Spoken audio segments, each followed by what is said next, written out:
O luto de ter uma criança atípica, que não passa. É um tipo de luto que ninguém vê, ninguém leva flores, ninguém pergunta se você está bem, ninguém reconhece, mas ele existe. E talvez você esteja vivendo isso agora. O luto de ter um filho atípico é um luto silencioso.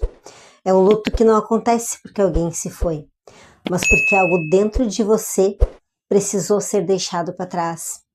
E hoje nós vamos falar sobre isso sem julgamentos, sem máscara, só verdade. E o que é então o luto silencioso? É a dor de perceber que a vida não será como você imaginou. É o luto pela criança idealizada, por aquela que você sonhou que iria falar em tal idade, que ia ter uma vida como todo mundo, que ia seguir um caminho previsível. Talvez você até tenha idealizado o que essa criança seguiria ou gostaria, se seria igual ao irmão, ao pai, ao avô, enfim. Mas aos poucos, ou de forma brusca, tu percebe que não vai ser assim. E isso dói. Mesmo que tu ame profundamente teu filho, existe uma dor que nasce ali.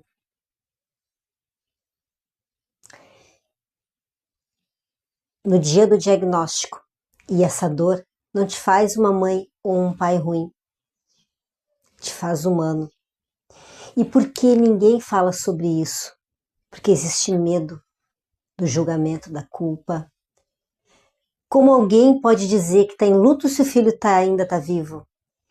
Quando deve admitir tristeza, se deveria estar grato. Grato por estar passando por essa provação, por ter escolhido por Deus para ser forte. E aqui fica um adendo, né? Deus ama tanto o seu filho, por que então fazer ele sofrer tanto? E aí você se cala. Você sente, mas não fala. Você sofre, mas esconde. Só que esse silêncio pesa. E eu tô aqui para te dizer que é normal sentir tristeza sim. E precisa ser dito com todas as letras. É normal. Tu pode amar teu filho e ainda assim te sentir triste. Tu pode cuidar, lutar, se dedicar e ao mesmo tempo se sentir frustrado. Uma coisa não anula a outra. O problema não é sentir. O problema é se culpar por sentir, porque esse luto ele não vem de uma vez só. Ele vai acontecendo em fases. Primeiro, nós temos a negação. Quando os pais começam, talvez seja só uma fase, as pessoas na volta dizem, logo isso passa. E a gente até tem muitas comparações familiares. O filho do fulano foi falar com tal idade. O filhinho do Beltrano caminha na ponta dos pés. O filhinho do ciclano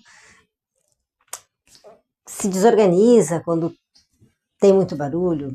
Enfim, o tempo passa e os pais caem em si. E começa a busca.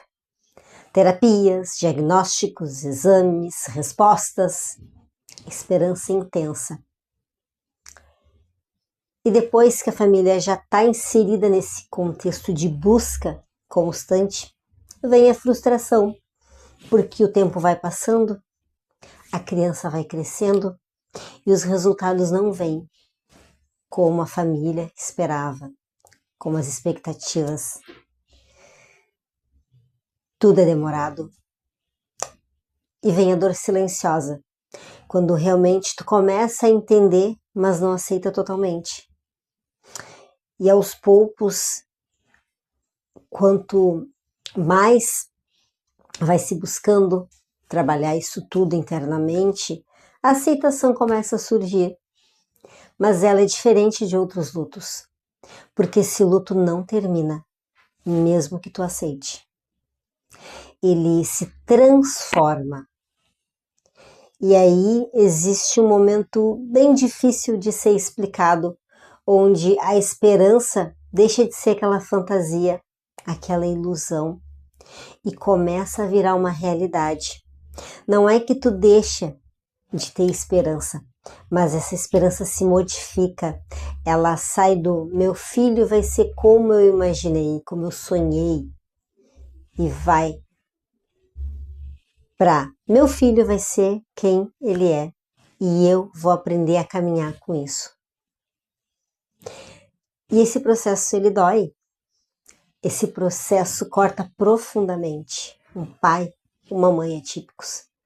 Porque no luto tradicional existe um fim, existe um ritual, um reconhecimento, um fechamento, um encerramento de ciclo na vida da pessoa. Já no luto silencioso, não. Porque todos os dias tu vai ser lembrado. Todos os dias tu vai vivenciar isso. Em pequenas doses ou ainda em grandes. E todos os dias tu vai precisar ressignificar esse luto. E ainda, esse luto vem saborizado por culpas, julgamentos, pressão. Muitos pais se sentem culpados. Culpados por sentir, por pensar, culpados por não serem fortes o tempo todo. E ainda existe um julgamento externo, mas ele é tão bonitinho. Nossa, tem uma criança pior que ele, bem pior, brincando nem parece uma criança típica. Vocês precisam aceitar. Há quem diga até, tentando te consolar, que é uma purificação que a família está passando, que é um presente de Deus. Mas ninguém vive o que tu vive. Ninguém sente o que tu sente. O que nós sentimos. Esse luto afeta tudo.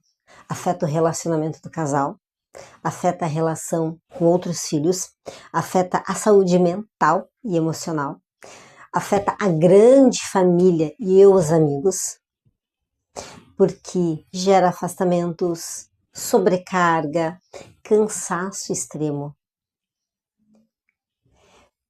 Porque não é só emocional, é um desafio físico, mental, diário. Tem dias em que parece que tu não vai mais aguentar. Parece que a esperança vai se esvaindo, como uma água que escorre pelo ralo. Tem dias em que o futuro vai te assustar. Tem dias que tu só queria um descanso, um alívio, uma resposta. E nesses dias, o mais importante não é ser forte, é ser verdadeiro.